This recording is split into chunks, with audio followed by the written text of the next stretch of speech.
Greetings, heathens and heretics, and happy New Year and all that jazz. I think we can still say that. It's only the 5th of January. We're back, just about. Trying to remember how to do all this. Back in the ring to take another swing. Padres on a world tour of Asia at the minute, so we're without him for a couple of weeks. So obviously stepping up off the subs bench. Our favourite hitter of things is back. Hey, listen, I'm cheap. So whenever. You're a cheap whore. What can I say? And a freshly shaven voice of reason as well. We haven't seen his face for a while, so it looks a little bit odd. But it's there were things growing, and I've had to banish to the sewers. Hey, you know what? And this is completely irrelevant, but I sat at work earlier on, just minding my own business, and a completely white fly dropped on my desk. With white fly with black eyes. Talk about things growing and shit. What the fuck was that? I've got a photo of it. I'll show you later on. But it's albino. That's what it is. Yeah, but that would have red eyes, surely. That's true. I think it was built by some other technology. I don't know. The Russians probably sent it in. They're spying on you. Who knows? Yeah, probably. Well, it ran up in blue roll and down the toilet. So fucking freaky piece of shit. Anyway, that could have been the discovery of the fucking century. Yeah, that's it. You've just could have been the Jerry Tregenza fly. And your name would have been in all the medical journals, or not medical journals, you know what I mean? Well, it already is, but for different reasons. Oh, right, fair enough then. Yeah. But anyway, Christmas is over. I trust you two had a good Christmas and New Year, ate too much, drank too much, and all that, overindulged. All those boxes were ticked. Yeah. But yeah, back to normality now. I'm detoxing from the booze a little bit. Not a dry January situation, but take a couple of weeks off the grog. So I think I'm pretty sure I drank every day for about a month, which is not good. You know, Christmas started way too early, so it's a couple of weeks off. So look, 2023 was a monster year. We all know that. We've gone over it loads of times, but we're moving forward now. So 2024. Hang on. Before we move on, before we move away from 2023, is this where you change your top 50 now, or you know? Yes, no, no, because there was one stupendous goal scored right at the end of the year. And it's Deicide releasing a single on Christmas Day. Yeah, you know what? That's worth. Yeah, that's worth a mention. And you know, we had a big discussion about 2023, and I think we covered a lot. But then they came out and just knocked it out of the park with that. Bury your cross with your Christ, and it's a fucking banger. It is. So I just wanted to give that a mention before we moved on, because if you haven't heard it, anyone listening, if you haven't heard it, it's just a fucking heads down banger of a tune, no nonsense. It's fucking great, and they released it on Christmas Day. Yeah, no one else could do that, really, could they? Get away with it. I quite liked it. I'm not a Deicide fan, and I did like it, to be fair. So yeah, Pentaclaus. Yeah, fucking mental cunt. So yeah, all right. Are we done with 2023 now? That's it? That's all. Yeah, that was my. Yeah, that's it. Final mention of 2023. I'm never even going to think about it. Right. So let's talk 2024. Look, it's going to be, again, there'll be fuckloads of albums. You know, in 12 months' time, we'll be having the same conversation. Fuck me, what a year 2024 was. Tours, festivals. There's a couple of things going on this year, like Sepultura calling it a day towards the end of this year. There might be reunions, might be comebacks. We'll throw a couple of predictions in the mix. And whatever other nonsense comes out as usual. So, and a few bands to watch. Should we start with that? Because one of the bands that we talk about quite a lot and have raved about quite a lot. They've been on the podcast twice. You know, one of the ones that we said likely to have a big year in 2024, a Tailgunner. And literally just before we started recording this, they've announced that the drummy Sammy has left the band. So yeah, what do you think about that? It's quite surprising, that. Yeah, I think, I mean, I briefly mentioned it before we started recording, but to me, it's a signal that they've made a definite decision to up their game. And I think it sounds like they've asked the question, right, who's in? And, they've taken stock. And I think, Sammy, for everything he's given to that band, and he is a stupendous drummer. I mean, we saw him at the Black Heart early, in the year I said I wasn't going to mention again. And, he blew me away. So clearly a talent, but I think they've kind of drawn a line in the sand. And, their plans are to go on to bigger and better things. Yeah, yeah. Which is why we believe they're ones to watch. They're going to have a big year this year. I mean, if you look at all the classic bands, classic heavy metal bands, thrash metal bands, there's always a bit of member movement in those early days, either just before the album or just after the album. Yeah. And they don't really solidify a classic lineup maybe till the second or even third album. So Yeah, I don't want to say it's a good sign for them, because that seems a bit inappropriate to Sammy, quite frankly. But yeah, I mean, the sky is still the limit. Yeah, completely. I mean, I think they grew as a band, bringing Rhea in on guitar for a start. So I'm sure they'll be fine. But yeah, it's a shame to lose such a character and a great drummer. But yeah, I hope he finds something appropriate that, again, he can move forward with in the near future when he's ready.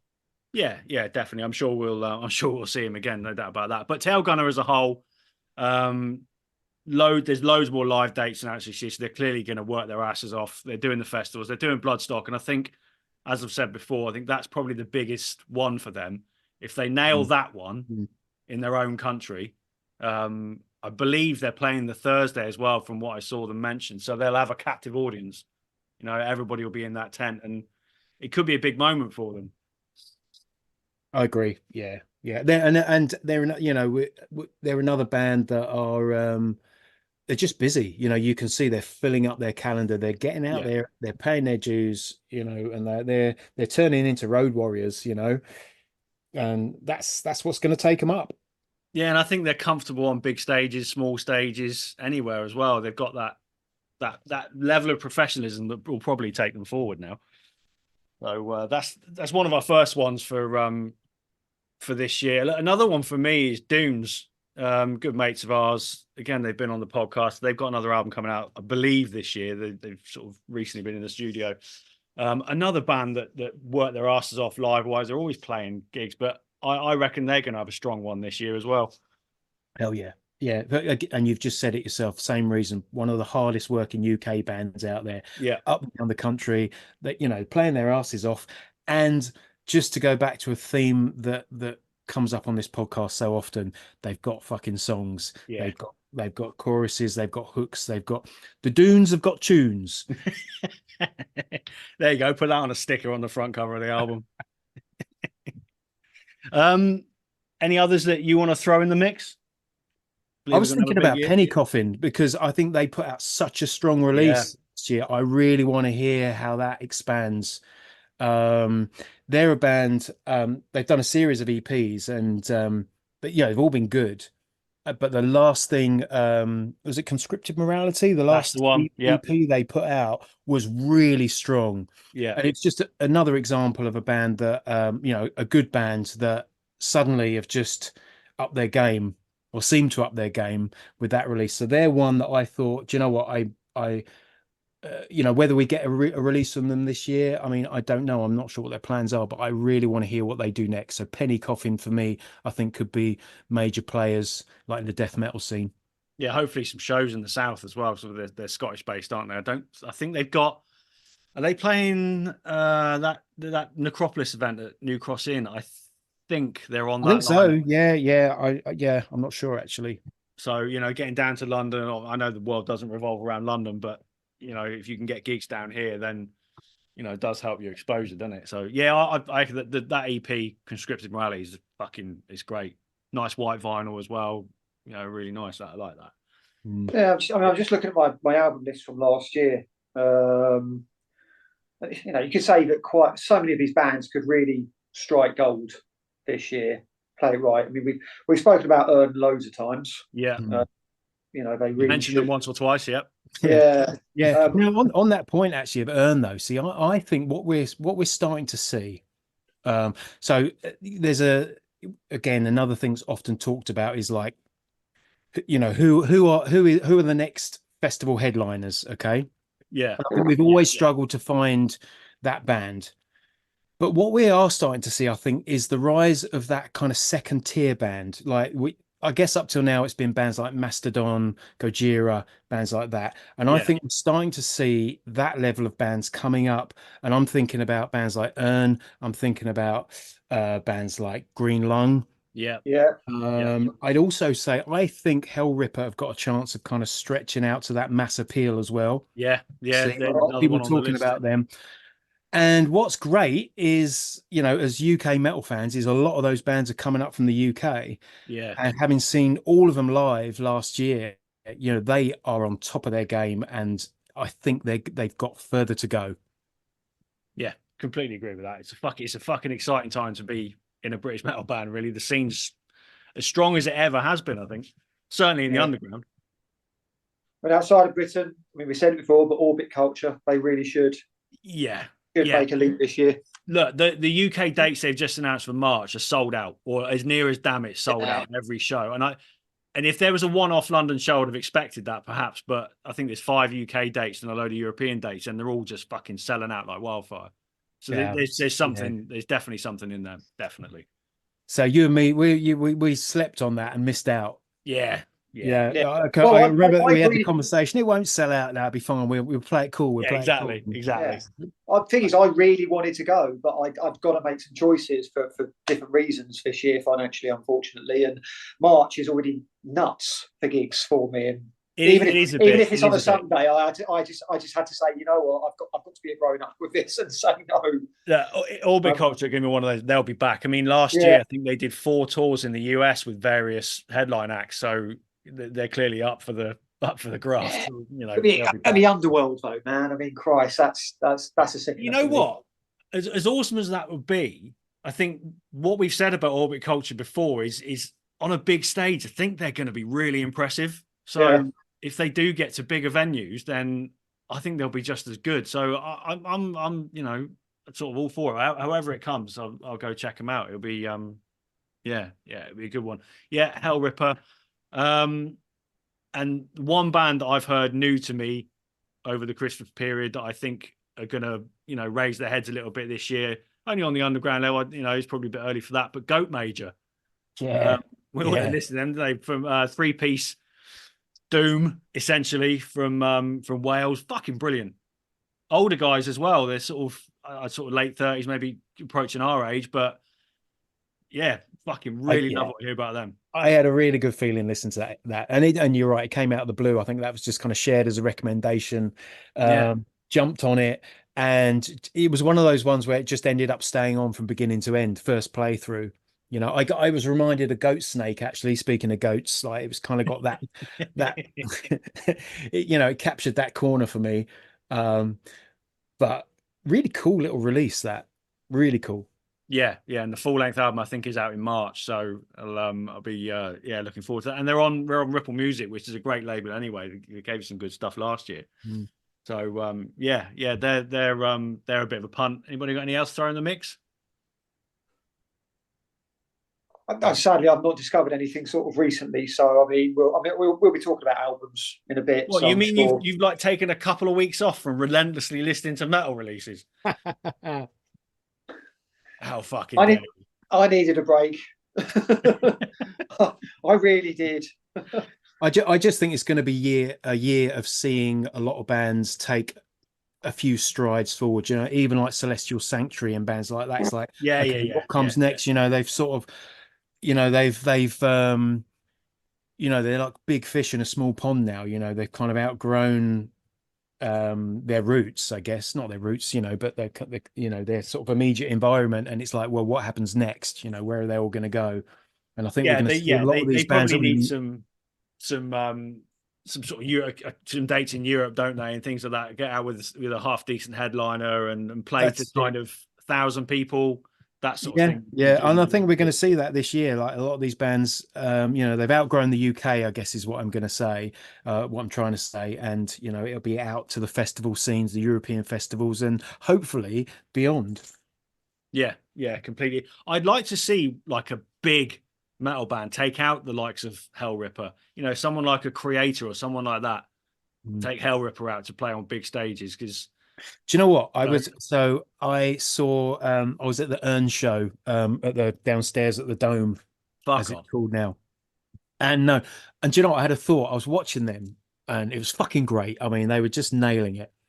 Um, and actually, before I make the point I was going to make, shout out to Mountain Cooler who played that night as well. That's another band that I just want to kind of put up there as an UK band on top of their game. They've got a release waiting to come out, and I think that's gonna be a big one for me. It sounded great live. Band of the night actually for me, but Ern delivered a great set as well. And I was thinking I could see Metallica taking this band out. Yeah. I could imagine them on a huge stadium tour, as in the same way that they took Corrosion out with them kind of back in the 90s. Yeah. And I just thought, you know what? It sounds right. And I don't think it's a massive stretch of the imagination to on a bit of a whim, Lars gets wind of this band from the UK. They're fucking great. And it's like, yeah, come on, boys. They've got the contacts. Yeah, that's true. They've got, they're in with sort of Universal Music. So, I think they've got the right people that can put them in the right, under the right noses.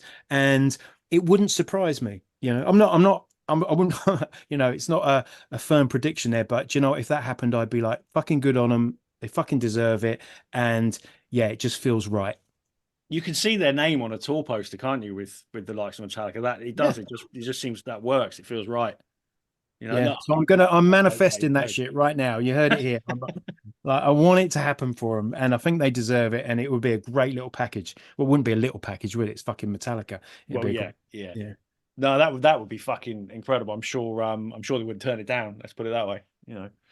But yeah, look, there's going to be bundles of others, and no doubt as the year goes on, and there's going to be debut albums coming out. There'll be loads of stuff we'll be talking about. So I'm sure there's going to be fuckloads, and we'll be exhausted again at the end of the year. Right, let's talk about albums then, because that's going to be the biggest part of the episode. Really, it's already there's stuff being talked about that we know, bands that we know are dropping albums, and then there's the ones that we hope are going to drop albums this year. So, what are the biggest ones? Voice of Reason. What's the biggest one for you that is coming this year? Well, I mean, to start with, Judas Priest. The Priests, yes. Oh yes, that's it. That's the first. I think for me, that's the first big one. Really, I mean, there's a handful before then, but yeah, that and Invincible Shield and Bruce's new album are released a week apart, aren't they? They are, yeah. I think, like I say, that's the first. Like we're all looking forward to that. We all want that to be big. It looks promising. It sounds promising. Yeah. Singles sound great. I've loved all the singles they've dropped. Judas Priest, I thought have been excellent. Yeah. You just sound like Priest on fire. Yeah. I mean, those first couple of weeks of March are looking, quite mad. You got, like I say, you got Priest. You got obviously Bruce Dickinson releasing thing. Ministry as well. Oh fuck me, really? Yeah. I didn't know that. Ministry. Yeah. And I think some people will be quite happy. You've got new Sonata Arctica. You've got new Dragon Force. So first couple of weeks of March, they're always a bit big, aren't they? Really, you get the first 2 weeks out of the way, and it feels like people are ready for new albums by that point. So there is that. February, you've got some interesting ones. Obviously, you've got the new Ishan. I'm really looking forward to hearing that. Just both the metal album and the symphonic album, and and it's great because I think I can actually put the symphonic album on. I'm hoping I can put that on when I do my day job. So because I don't listen to metal or pop or anything with vocals when I'm working. Generally speaking, it's always instrumental stuff, classical, movie scores. So yeah, please give me something a bit more meaty to get pissed off at spreadsheets with. There better be a couple of nice vinyl packages for that as well. Yeah, absolutely. I think also February. I'm a bit curious, but the new one from Bork Nagar. Okay, I never know if I say that right, but yeah, I mean they're a bit new to me still. But as someone who really got into Enslaved recently, then they're a band I kind of want to pay more attention to, and I know they've got a firm fan base and whatnot, so there'll be definitely some people looking forward to that. So that's a start, I think, certainly. But it's a start, but yeah, That's the opening. Um, Saxon are dropping a new album on January the 19th, Hell, Fire, and Damnation. I've never been the biggest Saxon fan, but after conversations with Bean a few weeks ago, I've started listening to some of their more recent stuff, and I'm surprised how good it is, to be honest. Yeah, yeah. Really I good. mean, so Andy Sneap is producing again for Yeah. the new Saxon Can't go record. wrong. Obviously, can't go wrong there. And of course, he's done all the newer Judas Priest stuff, or the most recent Judas Priest stuff. And if if you listen to like Firepower by Priest and Thunderbolt by Saxon have got a really similar sound. They're good albums to listen to together. You know, they're kind of like I don't know, just very similar, very cool. So I'm hoping for some more of that actually. If it sounds like Thunderbolt, which I think was the last Saxon album, other than the covers albums that they put out in the last few years, they've done a few sort of tributes, covers of their major influences and stuff like that, which have been fun. But Thunderbolt was the last album of theirs that really made me sit up. So I'm keen to hear what Hellfire and Damnation is all about. I did read today that Biff describes the title as something his dad used to say whenever it was he got annoyed with something. Like, Hellfire and Damnation. Like, well, that's obviously in the days before we just went, for fuck's sake. Exactly. Yeah. So it is. It's kind of a Yorkshire, older generation Yorkshire version of For Fuck's Sake. All right, fair enough. I'm looking forward to, and obviously they're playing with Priest on that tour later in the year anyway, which we'll talk about in a little bit. So they're always good value live as well. Saxon, aren't they? Lucifer, their new album 5 or V, whichever you want to call it, is out on the 26th of January. They've dropped 3 singles from that so far. Well, 4. There's 4 now. Sorry, there's 4. Yeah. And already I've already got a feeling that's going to be in my list towards the end of the year. Really strong so far. I mean, it's real fresh classic rock vibes from the album. That's got a distinctive vibe to it. He's got that old sort of occultish thing going on. That word fresh though, that's quite important. It is. Yeah. I think when we're talking about stuff from likes of Green Lung, but also dare I say Ghost and Creeper, it fits into that slightly theatrical, a bit overblown but classic rock that your dad probably will like. And I know, you know what? I think my neighbours will like it because my God, they've been enjoying some good music lately. What's the latest? What's the latest with the neighbours? I didn't detect anything today, but that's because I was mainly at my desk sitting down there. But yeah, it's been really great just to hear neighbours that don't play shit basically, and I need to knock on their door and say, "What the hell? Come on, what are you doing? Are you coming to see?" This could be the beginning of such a beautiful friendship. I've got to. I have to say, look, guys, are you coming to see Creeper down the road in March with us? Because we're having a big old weekend, so whatnot. But yeah, it's just it's Ghost. I know they're getting quite big, but it's just they still got a bit of that sort of underground thing going on, and they're not. I've heard them play Foo Fighters, for example. That's fair enough, but yeah. So yeah. But yeah, I think Lucifer, back to the point, they've got that sort of vibe, I think. Yeah. And they've been, like I say, 5th album. They've been at it for a while. Swedish. They know what they're doing. Wrong. Yeah. And look, the one thing that is winding me up though is they're going out on tour in Europe and they're taking the Night Eternal out with them, and there is no sign of a UK show. No. That would be that just is made to be in somewhere like Helgies or somewhere like that. You know what I mean? It's just man, imagine watching Lucifer in Helgies. I mean, if there was a venue, if you can call it a venue, I mean, I know it is, but it's just like this tiny little dive bar, metal dive bar, great little venue. A band like Lucifer in there would just be, that's perfect. It's perfect. It's perfection. It would. But what I do like, man, like Andy said, it's a fresh sound. There's a lot of this occultist stuff going on around at the moment, and they obviously have got that vibe. But it is like you said, it's accessible, and they could break through to the next kind of barrier, and break through that barrier to the next level where sort of there'd be a little bit more of a mainstream appeal to them. and maybe it's a bit cynical, but with a front woman singing who's not exactly harsh on the eye, they could be quite easy to market. Yeah, I'm completely. I'm surprised that the mags and whatnot aren't at them a bit more, but that may well change. Yeah, you can't ignore that. It is the sort of thing that gets picked up on, and she's a great vocalist. Got her vocal style suits the music perfectly. Yeah, absolutely. Never mind the Night Eternal. I'm thinking Lucifer and Bloodstar on the tour together. Yeah, that's another one that would be, but the problem is, and again, we've talked about this already, that these bands, this style of metal just doesn't seem to be catching on in the UK on a major scale. So, it's I don't know, it's frustrating, but I don't know. We'll see. Yeah, it might click, but is it because we don't easily go in for, or there's a minority that will go for it, but generally speaking, we don't go in for that overblown sound. People don't like theatrics. They don't like. It's not very British, is it? No, we're a bit serious and down and dowdy and like grumble, grumble, grumble.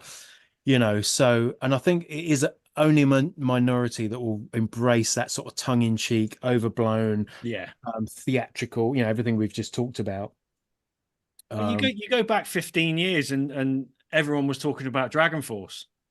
So ridiculous, quite frankly. They've never actually been any good.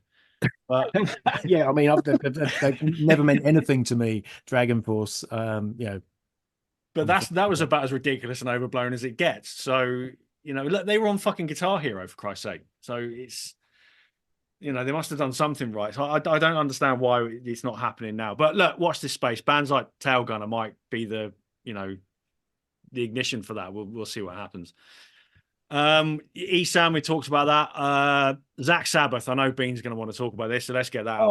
Listen, do I want to talk about this? So this came out of nowhere. I think there were rumors and maybe predictions or guesses that Zach Sabbath were going to do what they've done, which is follow up their Vertigo release, which they put out a couple of years ago now. I'm not sure the year, but I'm going to say 2 years old, which was Zakk Wylde and band re-recording the entire Black Sabbath debut album, and it sounds phenomenal. If you haven't heard it, it is excellent. It is really, really good. And they've followed it up with a re-recording, or they're about to follow it up now with Paranoid and Masters of Reality. It's coming as a double package, I think. It's coming as a double package. Yeah. So both albums, one package, vinyl only, or sorry, not vinyl only, but it's they're not releasing it digitally. So this is going to be purely physical product, CD, tape, vinyl. That's quite cool, to be fair. So there's already a lot of grumblings about that on the internet. I've seen in the chat rooms and comments and all that. But do you know what? Fuck them. Yeah. Because I think it's very cool. And look, we know Zakk Wylde is a massive Black Sabbath fan. We know he can play those tunes, effortlessly. He's been doing it for years and years and years. But I would say if you're curious and you can track down a copy, I think if you want to hear it, you can probably find it on YouTube because that's a bit of a apocalyptic wasteland where anything goes. So the Vertigo release, the debut, was phenomenal. Like really, it exceeded my expectations. I was excited for it, but it's so good. That's big words for a cover album, you know that. I know. Well, this is the thing, because a cover album, they're normal. A few minutes ago I was talking about Saxon, and they've put out the covers albums that I talked about. I think they did 2 of them, and they're fun. You listen to it, great. Dimmu Borgir just put out a covers album as well. That's really good, and that's a lot of fun to listen to, right? The Deep Purple cover is fucking brilliant. Love it. Exactly right. So there's there is some good stuff out there, but I find covers albums that usually it's no more than a kind of a passing, like, oh yeah, man, that's cool, in both those cases. But this Zakk Sabbath Vertigo album, and I'm keeping my fingers crossed that they follow this up to the same degree of quality, is phenomenal. Absolutely phenomenal. Bold words. Yeah. So it'd be no surprise to anyone. That's one of my top anticipated releases this year. the question is, do we allow covers albums to go into top 40s at the end of the year? Top Yes. 50s in your case. Yeah. All right, fair enough. Do you know what? I thought of another one today. Vastum. I was walking along thinking, shit, I didn't even put that in my list.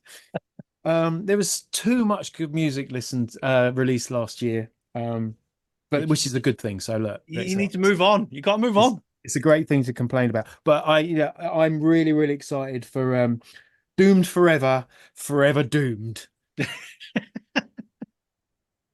Fucking great title. Should we talk about the Mandrake project? Because that's we haven't even been around enough on here to talk about the single, which I almost forgotten about, which is Poor, because it's Bruce fucking Dickinson, for Christ's sake.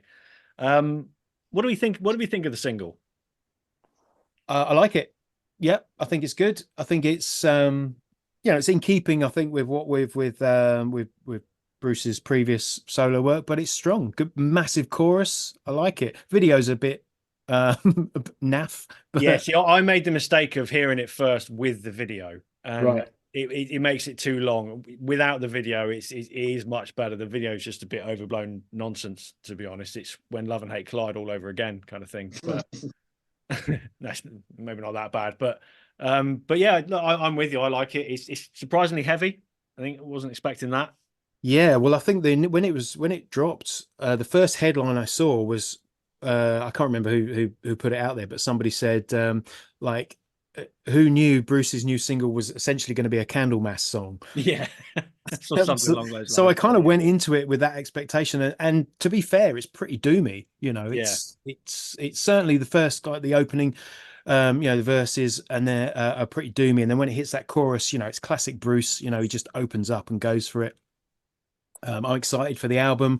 I'm still haven't quite got my head around the concept of the Mandrake project, so that's something I need to catch up with, really. I imagine that's what Bruce will want.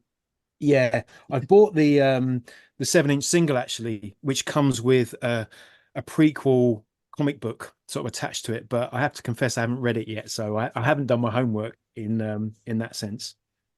And have you bought the single? Because obviously, for the same reason.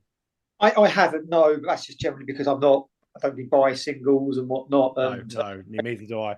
And the thing is even with my love of both metal and comics, the crossover there, I generally don't make a point of going to. I mean, there's a lot of sort of metal-related comics out there. There's a small indie company that have been focusing on them.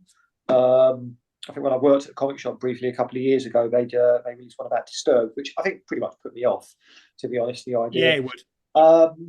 But I am actually curious about this, and I know that they've made a point of at least getting an artist with some general pedigree. I think Staz Johnson, who's an old school UK artist. He's done stuff for 2000 AD and DC, and I think possibly Marvel here and there. So, there's always a risk with, I think, things like this where they'll get an amateur. And don't get me wrong, if they're, I always champion amateur artists, but I think when you're doing something like this, you want someone who's got a degree of professionalism and experience. Yeah. Quite frankly, at that level, definitely. Yeah, I think a lot of publishers out there who just want to get a graphic novel or a comic done out on the quick. There isn't enough artistic credit. It's all about the writer and the IP, and get someone to draw it, kind of thing. Yeah. In this case, they've not.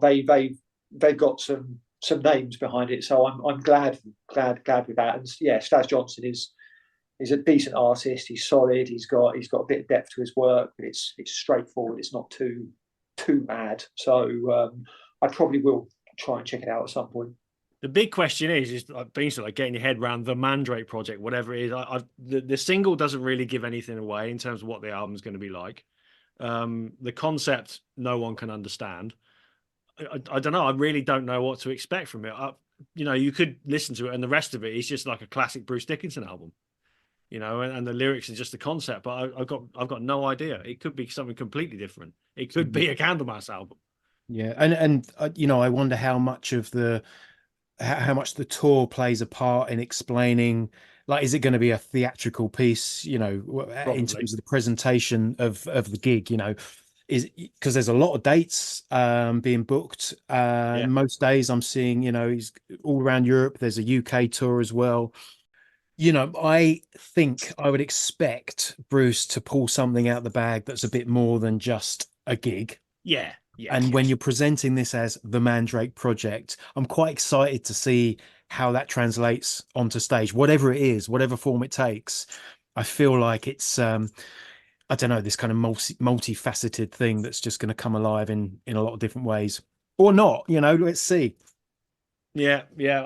I'm really looking forward to it. I love Bruce Dickinson's solo stuff anyway. It's all been just fucking great. I'm disappointed not to have got a ticket for the London show, but hopefully I can pick one up and I'll be able to go because I've never seen him live, and that, you know, ticks a box, doesn't it? It'd be great to hear some of those fucking great songs. You know, your Tears of the Dragon, you're born in '58, Tattooed Millionaire, just great, great hard rock, stroke, heavy metal songs that take away the fact it's Bruce Dickinson. They're just great fucking songs. So Agreed. Yeah. yeah, it'd be fucking good.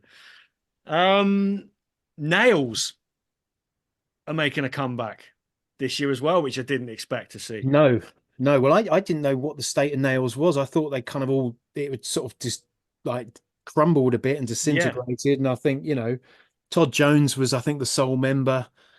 So I don't know who Nails is at the moment, whether it's as it was or if it's something completely new. Yeah, it is a bit of an odd one, but they're one of those cult bands, aren't they? So it almost kind of suits their whole demographic, what they do. Let's just, oh, we're back, we're dropping an album. It's a bit like that, isn't it? But it's not going to be a subtle approach, is it? No, I mean, I imagine it will kind of shred faces and, you know, yeah. Yeah, well, and with a bit of luck, they'll play live as well. If there is a band, or whether it is just a one man project, I don't know. But yeah, I can imagine they'd be savage live. I wonder what they're one of those bands, they're a little bit like Nail Bomb or something like that, where everyone's just like, this is going to be fucking cool. You know, it's just going to drop. It's going to be fucking heavy. Everyone's going to be on board with it. It's going to be exciting. And then, yeah, they probably just fuck off and disappear for however long. Yeah, probably. You know, mic drop moment, isn't it? Yeah.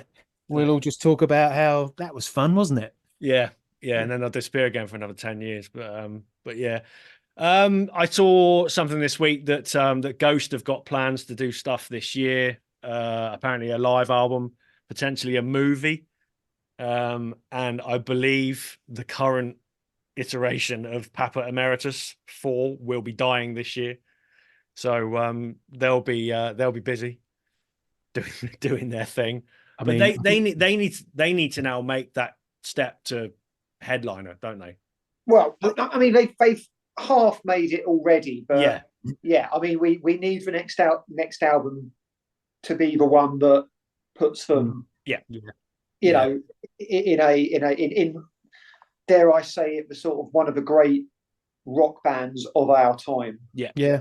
I think they are genuinely the closest we've got, the closest band we've got to that, you know, that headliner slot that we often talk about, you know, the Iron Maidens, the AC/DCs, those kind of Donington headliners. I'm not saying that they are up there with them, but I just think they are the closest thing we've got to that. So it'd be interesting to see if they do make that jump to that kind of like global superstardom. I think they can. Oh, they're capable, and certainly they've got the stage presence to be able to do that. And you know, with what their production is on stage, you can only just make that even more ridiculous, can't you? It's all the. I mean, that's the thing. They're going to be a band who will attract people who aren't into metal. Yeah. That's the thing. Is that stage show, that entertainment, that day out. You know, they could well, you know, it's not just a festival. So they could well, I expect they'll headline Hyde Park one day in the next few years. That's probably a good shout. Yeah. And look, you've got to be looking at sort of download 2025/2026. That's, you know, that would be the prime time, I think. Next album, big sort of package behind it, huge tour, all the big European festivals. It's interesting. Like you talk about them having potentially having a film in the pipeline and things like that. They are a band that I always feel like they've got a plan. Like I feel like they know what they're doing in 5 years from now already. You know, it's kind of all lined up. So, you know, I wouldn't be surprised if the Ghost as a brand just gets stronger and stronger. Yeah, I agree. And look, fair play. There's a lot of people that slag them off, whether they're not metal, whatever they are, whatever they aren't. they're The- fucking good at what they do. the thing is, and this is weird because obviously it's interesting. We're talking about them as a band when what they are is a music project from one Yeah. man and his associates, and in some ways that's why it could continue for quite some time because there's no band problems. They're not going to split up, are they? And that's it. It would just be, I'm not going to continue with this anymore. I'm going to do something different. Yeah, yeah. He can replace his Nameless Ghouls or Witless Ghouls or Witless Minions or whatever they're called at any time, and keep going and just keep working on the songs. Keep using that experience, using his own songwriting.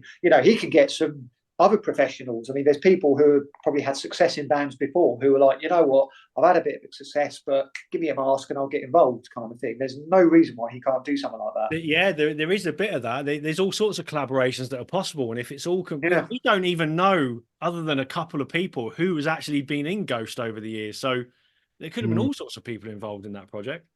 Yeah, He has gone through a fair chunk of Nameless Ghouls. Yeah.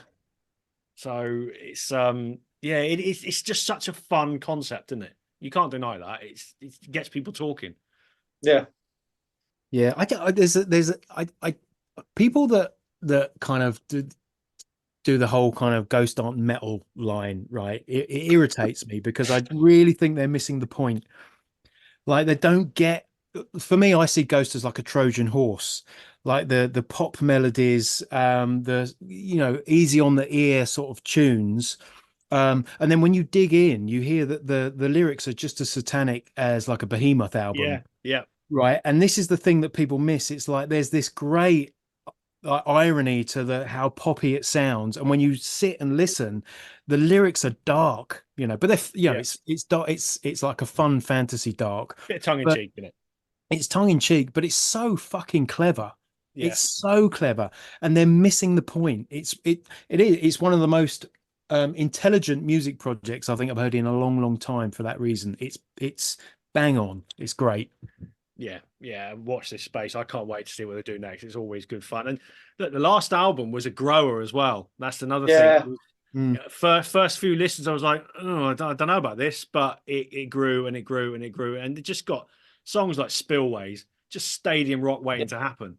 It was on a lot of that. It was like I say, so many album of the year lists by the end of it. So many people thought, it's fair. It might not have been a number one for a lot of people, but it was in the mix. It was in memories. At the end of, what was it, 2022 it was released? Yeah. At the end of 2022, I had to check that 2022 was the year of release because I felt so familiar with it. It just felt like it had been out for years. It felt like a classic. Yeah. And I was shocked when I was like, shit, that was released this year. Like, I feel like I've lived with this album for years. It's what he does. It just sort of fucking worms into your skull and it's not going away. But yeah, look, I can't wait. And I've seen them live once. It was Wembley Arena. I think that was the last gig went to before COVID, actually. That was it. It was, wasn't it? Fuck me. November 2019, something like that. November 2019. That was the last big gig I went to before everything fell apart. Yeah, fuck me. See, that in itself is just it's an age ago. It just feels like a different time. But yeah, look. On a different level, I also saw a couple of days ago that Bleeding Through are coming back this year. First album since 2018's Love Will Kill All, which was a reunion album, wasn't it? They're going to be touring. They said. So I'll be all over this. I fucking love Bleeding Through. Yeah, I know. Yeah, and I know you do as well. We go back a long way with this band. I mean, admittedly, the last album did pass me by, but as I said, I wasn't listening to much metal at that point in time. But yeah, I the old stuff, Portrait of a Goddess, and This Is Love, This Is Murderous, classics. Love those albums. I think I was at their last dates when they played in 2014 when they Underworld, wasn't it? Yeah, Underworld. Yeah, that was. And again, even at that point, I wasn't doing as much metal, and I certainly wasn't doing much moshing, but I was down the front of that. I wasn't missing that. So they're an absolutely unreal live band. Yeah, Brendan Chapati is just such an intense front man. And it's just for me, you know what, they should have. I really wanted them to be bigger because it's just that blend of really heavy, brutal, hardcore metal, just absolutely as intense as you get, but with this just magnificently majestic gothic stuff going on. There's no band that did what they did and do what they do. When they first appeared, I saw them referred to on an internet forum somewhere, which is obviously that sort of kind of says it all about when it was, as Bottomcore. Okay. Which kind of made sense at the time, I suppose. But hey, look, Portrait of a Goddess is over 20 years old now. This is Love, This Is Murderous is over 20 years old now. 2003. So it was 2003, wasn't it? So, and that's when we kind of discovered them, and they are bona fide classics from that era. You know what? Because again, they came out of that. We don't talk about this enough, but there was that little scene in the at the beginning of the 2000s in Orange County, California. Yeah. That little scene that had Bleeding Through, 18 Visions. Sevenfold, Avenged Sevenfold. Avenged Sevenfold, 18 Visions. The Agony scene were another one in with the that. Agony. I think there's but I think they spun out. I know they were more metal, but they were also quite hardcore. But they spun out of, I think, the popularity of AFI. Yeah, that's probably a good shout. Yeah, that sort of stuff.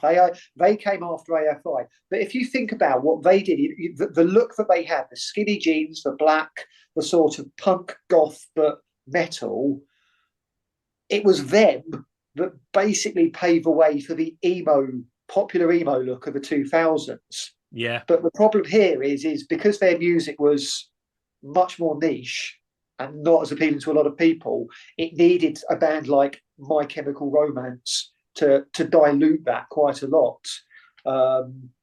and make that popular. But I think without those bands in the mix, I think we would have had a very different looking sort of rock scene in the noughties with that emo, goth, whatever, metalcore kind of stuff. Because obviously, it was the same sort of time as the original metalcore, Killswitch and Shadows Fall, etc. But I don't. I think those bands, whatever we might think of those bands, I think they don't get the credit for their influence. No, I think coming out of new metal, and we'll no doubt talk about this on a bigger scale at some point. But coming out of new metal, and this sounds really cliched and a bit corny, but they brought the metal back. Yeah, what I mean, didn't they? They brought back the solos and the lead work and the twin guitars and all that kind of thing. And it was just it was refreshing, and that they were all great live bands as well. It was some fucking phenomenal gigs. I mean, talking of Bleeding Through, I saw them do a last minute floor show at the Verge in Kentish Town, and that was one of the most insane gigs I've ever been to. It was like 50 people in there. It was absolutely fucking mental. Absolutely mental. It looked like a war zone. 45 minutes. I think Knuckle Dust supported. There's one of those. It was absolute fucking carnage. And I drove the 5 hours back to Cornwall as soon as that gig had finished. So it was good to me. Yeah, I mean, whatever you might think of them or think of them now. Yeah, when Avenged Sevenfold played the Underworld in 2004, that's one of the best gigs I've ever been to. Absolutely phenomenal. And you were there. Festival headlining band, and they're in the Underworld. So, it's look, I still don't get the Avenged Sevenfold thing, but that's just me. I'm a grumpy old fart. No, it's me as well. Yeah, that's good. Lee likes them, doesn't he? So fucking bass players, what do they know? I mean, I never really gave the album last year a chance because what I heard I just didn't like at all, but maybe I should. But it's always been Shadow's vocals. They're just great on me. I can't fucking handle it. Awful. No, it's horrible. It's horrible. What have I missed off the list? Anything else that Anthrax. Well, this is the thing. I'm looking through the Wikipedia in production, probably going to come out this year list. So we're at that point, aren't we, where the bands that we think are going to release some albums this year. So Anthrax are one of those. Yeah, which I mean, so the production photos are up online, so you can see they're in the studio. So work, songs are on tape. That really excites me. And interestingly, I think they the last set of photos they put up, Dave Grohl was hanging around, and you kind of like you saw he was playing drums when he saw that. Whether that's I think they're using his studio. I could have that completely wrong, but be interesting to see if he crops up on it. Anthrax are a band that are no strangers to having guests on their albums and other musicians coming in. So, that could be interesting. But For All Kings, I thought was a great album. Worship Music, I thought was a great album. Yeah, both So, solid. Yeah. I'm really looking forward to this one. Whether it hasn't been confirmed whether it comes out this year or not. We don't know yet, but I hope so. I'm keen for it. Keen to hear it. Scott Ian's just turned 60 as well, isn't it? His birthday. Did you see his birthday party? It's fucking Batmobile. Of course. And he was it was a picture of him holding up some fucking bottle of wine. I can't remember what it was. It was a 2001 something. I looked it up and it was £1,000 bottle of wine. Oh, Listen, if you only turn 60 once, Yeah, that's true. and if I haven't got £1,000 bottle of wine and a Batmobile at my 60th birthday party, then let me note that down. Yeah. right, yeah. That's Yeah, it. like, I'm not dropping hints or anything, but If we stick a tenner in the bank now, or the way inflation goes, then there you go. Yeah, that's true. Yeah, we'll have a whip round. So yeah, Anthrax won. I believe Testament are a potential release this year. That's on the list, yeah. Yeah. Now there are rumours that Ozzy might drop something new musical. He's on the lists as in production. So, and he has said that he wants to do another album. In the absence of any touring, we all know he's out of the game in terms of that. He's consistently said, "I'll get in the studio and do some music then." So whether we see anything from him remains to be seen. He works really quickly. So since he's been collaborating with Andrew Watt, so his last two albums were, written and recorded in really short spaces of time. And I think they're both strong albums. But watch this space. That might just be something for further down the line, but he's certainly being talked about as someone that might have a release this year. Well, one band I'm going to sort of try and check out a bit is Nile. I've got them down as one of my one. Yeah. Yeah, because again, I think because this year, this is an interesting one. Last year, I listened to a lot of music, a lot of new music. And as you noted, I listened to 235 new albums last year. Me. When you put that into context, it's ridiculous. But this is the thing is, I think even by the end of it, I was kind of umming and ahhing about the top 40 at the end. I was sort of struggling. So the fact is, most of those albums I was indifferent to. I listened to once, maybe twice, and ultimately went nowhere with them. But I think there was a few of those that if I'd listened to them more, my top 40 would have been a bit more competitive. And I think what I need to do is I want to change my approach this year, and I want to listen to less albums, less new albums, and focus on just the songs and the advanced singles to begin with, and just let them gel, and then go into the album if I want. Unless it's a bit more instantaneous, because I think I'd rather spend my time listening to less new albums and more classic albums and bring out the old metal journey back. There's still a lot of digging there to do,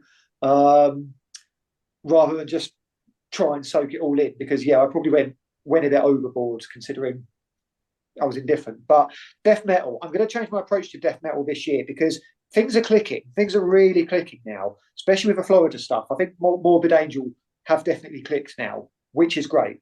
So that's going to be a big one. But I think there was only 3 death metal albums in my list last year, and only a couple of those were like proper death metal albums.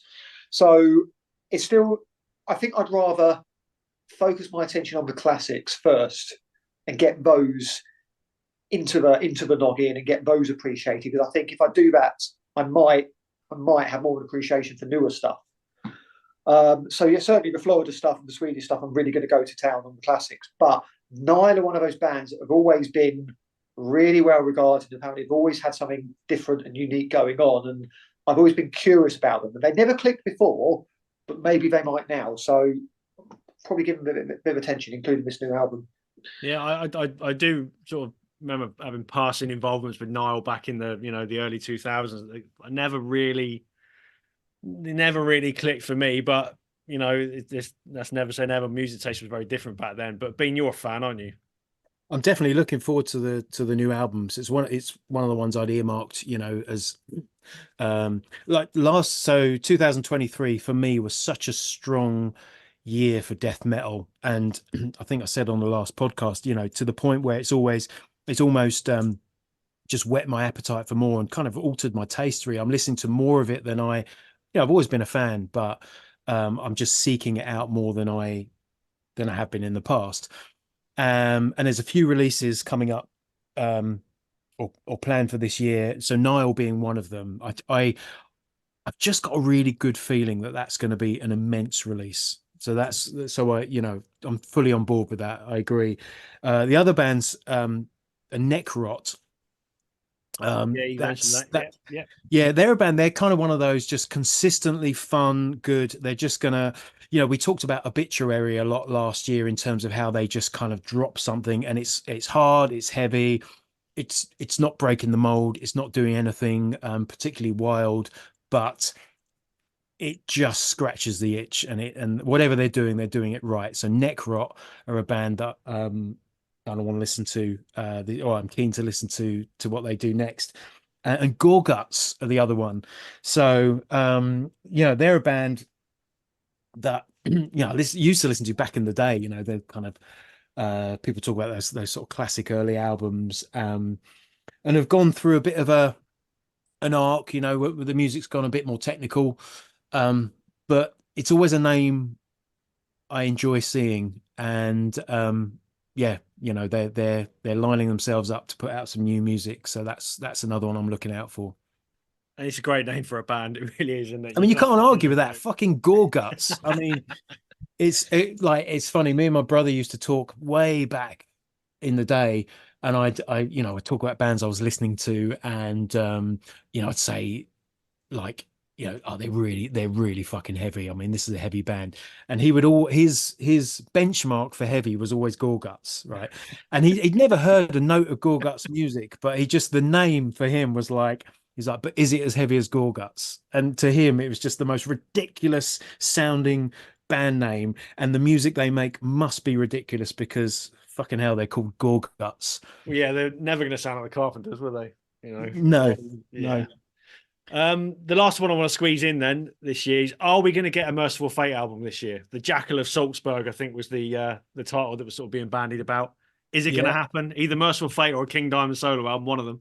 I think King Diamond's listed here, so I think it's going to be one or the other or both. And I'd put a bet on both. I'll take that. I'll have that, because the one song they played at Bloodstock last year was fucking immense. I mean, it was unfinished, wasn't it? But it was just huge sounding. Yeah. So, yeah. Last year or year before? Year before, yeah, all right. You know what I fucking mean. Jesus, don't question me. So yeah, hopefully that happens, and yeah, some indoor shows would be nice. I think from King Diamond, Merciful Fate. I think it would. That would be incredible. Yeah. Just hearing you say that, as the penny dropped immediately, I was like, yeah, do you know what? King Diamond or Merciful Fate indoors. The venues wouldn't be huge either, so I think you'd be talking nothing bigger than kind of Kentish Town Forum. I think that'd be about it. He'd never get that staircase in Kentish Town Forum. I don't know. Stranger things will happen, but there's going to be loads of other albums as well. We'll catch up on them every month as we did last year. So gigs and tours. Then we've touched on a couple of them. Judas Priest, Saxon, Uriah Heep. Yeah. I mean, look, tickets were pricey. Let's put it that way for this one, but I think it's going to be worth it. And now you look back and you think, fuck it, you know what? Less than 30 quid a band, 3 classic bands. It's all good. Yeah. Nice. I haven't seen Uriah Heep or Saxon, so it'd be nice to tick those off. Listen to a fair bit of their stuff. Yeah, and Priest will be 2 hours of wall-to-wall bangers. So, yeah, I mean, for me, like the headline is Judas Priest. I mean, this year in terms of anticipated albums, anticipated gigs, Judas fucking Priest indoors, doing their thing. Harley Davidson, Rob Halford. That's and it. Biff. I mean, and Biff. Yeah, texting his mum on stage, or trying to, as he is wanting to do. Yeah. That's the biggest one. Like I said, March. We've also got Enslaved and Svalbard. Really looking forward to that. Never seen Svalbard. Saw Enslaved at Bloodstock donkeys years ago, but I think we're all really looking forward to that one. Yeah. That'll be a quality one. I can't wait to hear the Heimdall songs live because I think they will just be huge. Yeah, So they'll be massive. yeah. The one the gig, and like in terms of anticipated gigs, the one I want to highlight, and this when this dropped, I wasn't prepared for how excited I would feel, but it was Suicidal Tendencies at Desert Fest. Desert Fest. Yeah, that was my next one. That one. That's a. Well, look, I don't want to interrupt, but that's a huge one for me. They're one of my all-time favorite bands, and I've never seen them live. And I don't want to jinx it. I'm touching wood fucking everywhere, but something has always got in the way of me seeing that band. Right. I mean, I've only seen them once, and it was a festival set, so it was good. But I'm assuming it's going to be at the Roundhouse. Yeah. We'll be there, yeah. And I mean, I was looking forward to Desert Fest anyway. You know, it's just become, you know, a staple on the calendar, and it's always good, always a good time. It's always fun. But when they announced Suicidal Tendencies, I just, you know, I was grinning ear to ear. Yeah, me too. Yeah, I can't wait for that one. You know, the lineup's solid as it is. I think there's another headliner to go on yet. Maybe I'm not entirely sure, but Yeah, I've lost track as in terms of announcements. I'm sure there is a fistful of bands still to come. So, but we'll be there. We'll do a preview show. We'll do a review show. We'll do a load of stuff around it. You know, really looking forward to that. I'm sure it will be a messy sesh. Creeper. Finally going to get to see these songs played live down in sunny Margate in the middle of March. Again, another one in March. Jolly Boys outing, as we said already. I can't wait for that. I fucking hope they don't let me down. Really, you know. I don't think they will. I think it'll be great. I mean, they know what they're doing. They said, we did some, normal dates last November, didn't they? Sort of in the big places. Yeah. And they've said, no, we're gonna, there's people in the middle of nowhere and all the little student towns. We're not going to ignore them. And yeah, it's about the touring. That's what it's all about. When you're doing stuff like this, it's about the touring. Yeah. They're not just big rock stars, even though they are rock stars musically. So the fact, I know it's great to see that Margate is really pushing with the Dreamland venue. It really is. The Summer Series stuff is one thing, but the ballroom venue, Skindred's sold out, all sorts of like indie bands and whatnot coming up. But you've got Joe down there as well. Yeah, exactly. I'll be Joe a week later. I'm so glad. I mean, I'm not going to be living down here permanently. I'll move a bit more inland, but I'll still be able to get here regularly. So, yeah, I'm really hoping they push on with this because it's great. I think in terms of live gigs, and it began last year. I mean, maybe before that, but it's the kind of rise of alternative venues. Like the main players that have kind of always been the staples are starting to, there are other little outcrops coming up. I'm thinking about, so we're talking about Margate, the Dreamland venues. I'm thinking of Tunbridge Wells Forum, which has kind of always been there in the, it's been there in the background. Great little venue. For anyone that doesn't know it, it's a converted public toilet. Yeah. So it had a bit of a heyday in the 90s. Bands like The Cure and like Blur and Oasis would play there, and then it kind of disappeared into obscurity a bit. But I went to see more recently. I saw I Hate God there. Crowbar are playing there, upcoming. Venomous Concept were due to play there. That's been cancelled. But yeah, that's a shame. They were coming through. I'm thinking about venues like Colchester Arts Centre, where we were last year. I cannot wait to see Green Lung in a church. I mean, Green Lung in a church. But, so there are these kind of new venues which are just bringing more colour to the scene. So, in terms of live gigs, I'm all about that. I'm just excited for different places. Where are Sick of It All playing? So they've announced a tour, and that's in a venue I've never heard of. It's a new venue, isn't it, in Shoreditch? And the Underground Village, I think it's called. Right. Okay. And that again, that's in like a converted warehouse, and the skin of it is still an old warehouse. It's like an arch inside. It's all brick. Looks very cool. So right, it's just something a bit different from the usual dark, dingy O2 venue, isn't it? Right. Yeah. So the scene is changing, like literally, in terms of like visually and the places that we're going. We've all been over the years. We've seen bands in so many venues, but to have some newness there. I think is great. Keeps it fresh. To use a word to return to a word we used at the beginning of the podcast. Breweries and tap rooms is another one. Yeah. And I mean, you guys played in a tap room just before Christmas. Blondies have got a brewery and tap room now, haven't they? About a mile from the bar, which is, of course, yeah. I think they've kind of got like a venue set up there, so I'm sure stuff's going to be happening there. Things like just, and even a shout out to Radio City Social, who held our gig back in December. Just something a little bit different, of various sizes, different scales. It's just, I agree with you. I didn't think about that, but yeah, you're right. It's just nice to be doing something a little bit different. Like bring it on. I know you caught Green Lung at the ballroom in December, didn't you? But that's one of my least favorite venues in London. The Electric Ballroom. But yeah, and it's a bit of it's a bit of a kind of meat and potatoes venue, isn't it? It's kind of stage and PA and. Yeah. But what I will say is Green Lung transformed that venue, and they and this is going back to what I was saying earlier. Laser shows. The stage was dressed in terms of, it was like it's like an Iron Maiden show. You've got these kind of big effigies on the stage. Nice, like interesting things to look at. There's more going on. Just even the way the band kind of hold themselves on the stage and use lighting to create shadows, and it just looks great.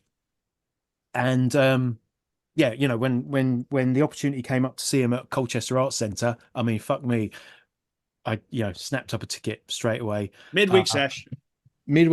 It's going to be fucking great. Really, really fucking looking forward to that.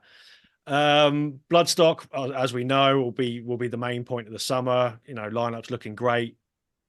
There's going to be more bands to be announced yet, but that's just getting stronger every year, and I wouldn't be surprised if it sells out as well this year. The popularity is growing. More toilets, please, for this year, and maybe some more water points. And Armored Saint is another one I'm really looking forward to. Again, a band I've loved for donkey's years, and I've never seen them, so I'm really looking forward to that one. Tufnell Park Dome, I think.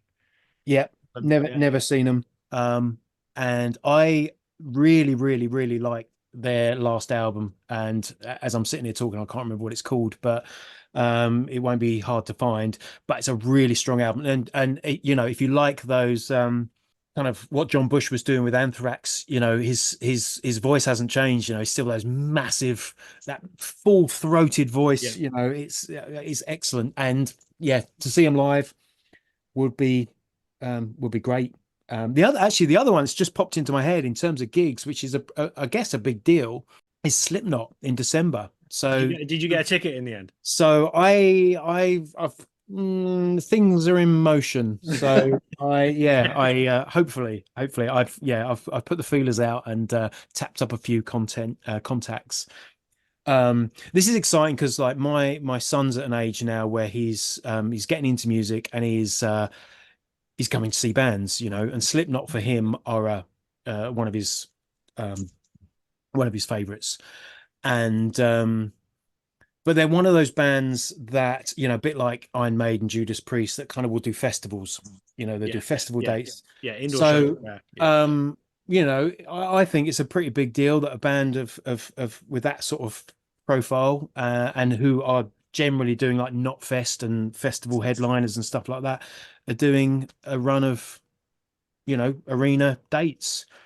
So I'm hoping to get there more for just to kind of have that experience with my son. Like that's what excites me about that, because he's head over heels for him. So one thing you're going to get is value for money, though, isn't it? Because as a live band, and you get the impression it's a 25th anniversary tour, isn't it? That's the whole sort of stick with this. Which when you think about it, it's just, that blows my fucking mind. That Slipknot are on a 25th anniversary tour. Yeah, what do they call them? New metal, not anymore. Fucking Christ! But yeah, so I don't know. I get the impression that they're gonna, it's gonna be like a fucking train. I don't know, they're just gonna destroy every venue they play.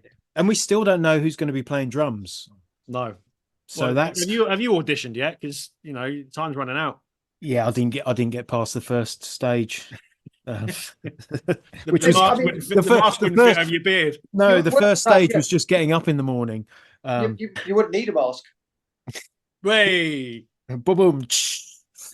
Um, no, it's interesting because I guess the fact that the tour is booked means they have a drummer.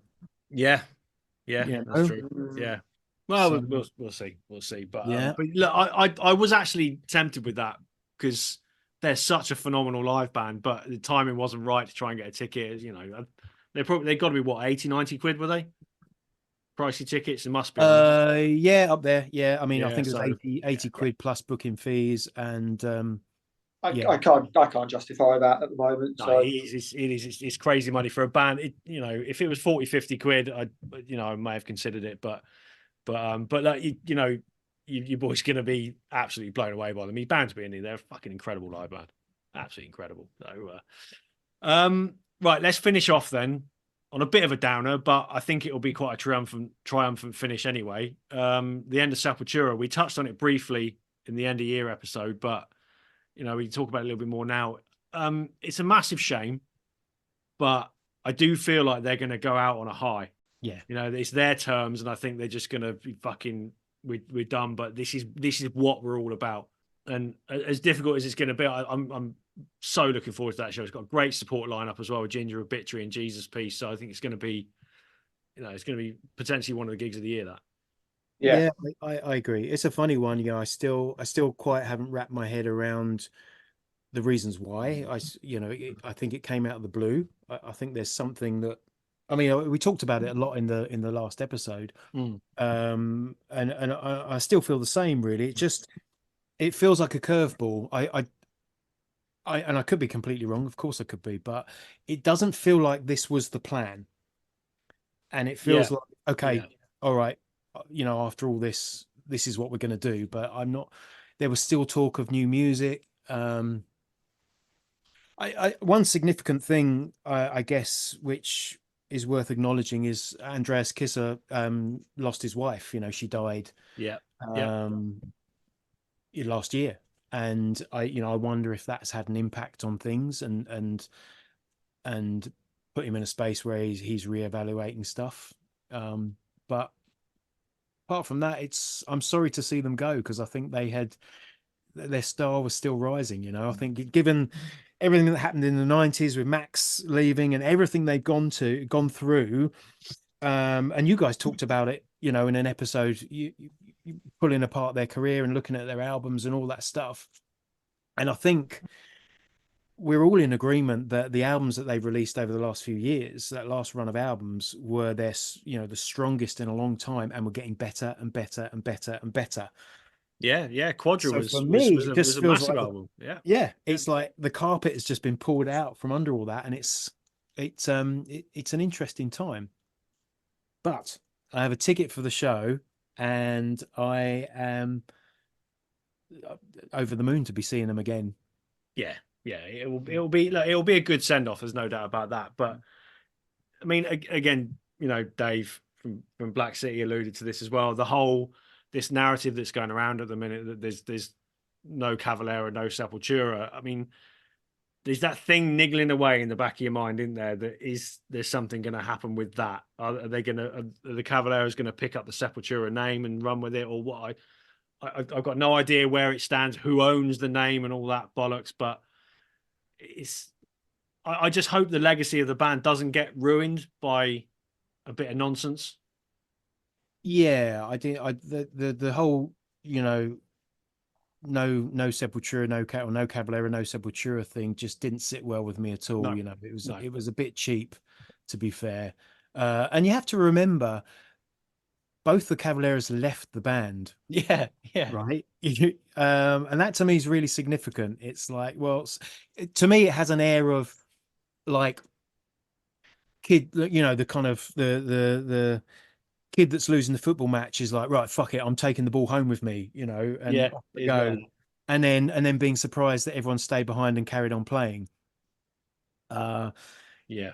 You know, and well, yeah, let's just see what happens. Who knows? Maybe Andreas Kisser's planning to reunite with them, you know. I don't think that's going to happen, but No, there's no wouldn't love that, lost there. I don't think is wouldn't there. that be a So it's, you curveball? know, yeah. I don't know. Yeah. do we think? I mean, do we think someone like maybe I don't know. What's it called? What's the Cavalera Max's son's band name? Give it. Oh, Go Ahead and Die. Go Go ahead and ahead and die. Yeah, die. So yeah. what does his son? What does his son play in the band? He's the the, he's, the, bassist? guitar- he's the guitar. Yeah, he's guitar or bass, I think. Because I'm just thinking, maybe are we going to see maybe Max, Igor, and Igor, Mm. and maybe Paolo? Well, Paolo's got his own thing going on. Yeah, Yeah, yes. I Yeah. mean, I think those bridges are burned, but I wouldn't be surprised if we saw more of this kind of these Sepultura tours. I think that for whatever that I think that has been really lucrative for both the Cavalleras. It's been a strong tour. I'm disappointed I didn't go and see it. Actually, I would have liked to have seen it. I saw them do Beneath the what was it, Beneath the Arise the Beneath, or some kind of clever play on both those albums, and it was great. So it's good fun. But for me, it's slightly soured by this, we're the original Sepultura, those other Yeah. guys can fuck off. It's like, do you know what? Fuck you. Sepultura have put out some of the best heavy metal in the last 5, 6, 7, 8 years. So, step back a bit. Yeah, there's been room for them all, hasn't there? There's no need for it to become Exactly. Yeah. This is Venom and Venom Inc. and all that kind of. There's just no fucking need for it. It's all nonsense, isn't it? But look, yeah, looking forward to the gig. It's a long way off. Is it October or November? And It's the second half away, isn't it? of next year. Obituary supporting. Yeah, Ginger. Yeah, and I've Ginger, not seen them, yeah. so looking forward to that. Yeah, and we saw them twice last year. They're just fucking brilliant. And in that crowd, I think it's going to feel like an old school gig, isn't it? Obituary and Sepultura. It's a hark back to the good old days, isn't it? It is, and it'll be a celebration. For everything that we just said, it's like it's going to be a celebration, and the band will see it that way. It'd be interesting to see what the set list is actually. Oh, how do you fucking pick that set list? You think there's 4 bands on the bill, so that's a lot of space to fill. What's the set list going to be? Sort of 90 minutes? Yes, it's true. Maybe pushing 2 hours. How do you fucking fill that? Because you're never going to please everybody. It'll be 90 minutes. I think I know it's a big venue, but with 3 bands before, they can't justify 2 hours. So no, I wouldn't. And it will slay. Yeah, it will. It will. It'll probably be gig of the year. So we'll be coming out crying and bawling that there's no Sepultura anymore. But yeah, I think that pretty much sums it up. It's going to be another great year of metal. There's loads of stuff to look forward to. So yeah, it's going to be back to normal. One more rumor, and we can't do an episode without mentioning Megadeth, right? So Kiko has come out today. I saw this. Yeah, I saw this. He's talked about this. What's been described as a temporary kind of leave from the band, but I think everybody is reading it as a resignation of some sort. He's done. Yeah, and he's put the word in for his replacement, and he's now gone public as saying Marty Friedman is the guy he would like to see taking the job. Yeah. Do we think it'll happen? And do we think it's a good move as well? I mean, do we right? So yeah, I think it will happen if Ellison comes back, which ain't happening. No chance. That's not happening. Exactly. No chance. No. Yeah, that bridge is definitely burned. But I think will it happen? No, I don't think it will. Beyond what's already happened, as in there might be the occasional. Yeah, they've clearly kind of rekindled something, and they're going to, maybe they'll do some dates, key festival dates or whatever. Would it be good for Megadeth? Absolutely. Yeah. I think it will be. I think it's what fans want. I think it will give some. I just think it would reestablish them as something more than Dave and a bunch of whatever session musicians are convenient for him to use. That's a good point. Yeah. At that point, I think what Megadeth have lost over the years is that sense of it being a band. This is why we don't think of them in terms of like Metallica, where there's different personalities, different characters. For all the problems that may have been caused in the past, like Friedman, Nick Menza, Dave Ellison, you've thought of them as band members in their own right. They had their own style. They things that they brought to that band, and it felt like a band. Yeah. Yeah. And I'd say for the last 15, 20 years, even, Megadeth has felt like Dave and, whoever's on the payroll. Mega Dave. Mega Dave, yeah. Yeah. So yeah, bring someone like Marty Friedman back, I think would be a move in the right direction. I think the band needs some personality. It needs well, Yeah. I mean, Yeah, fuck, it's got the biggest fucking personality in the whole fucking. Yeah, but it's not the metal right scene. personality. It's not the right is it? one. What I mean is, it needs variety. It needs, you need to see them as a band. Yeah, completely. Well, let's see what happens. But it's that's probably a bit of a probably a bit of a long shot, let's say, isn't it? Yeah. But yeah, look, that's it. Like I said, loads to look forward to in 2024, including more episodes from us, obviously, and some other sort of interesting things that might happen. We'll be back next week, where we're gonna spend an hour or so just fawning over Ozzy Osbourne, because you know what, we fucking can, so we fucking will. Before we lose him. So yeah, and until that point, thanks for listening and stay metal.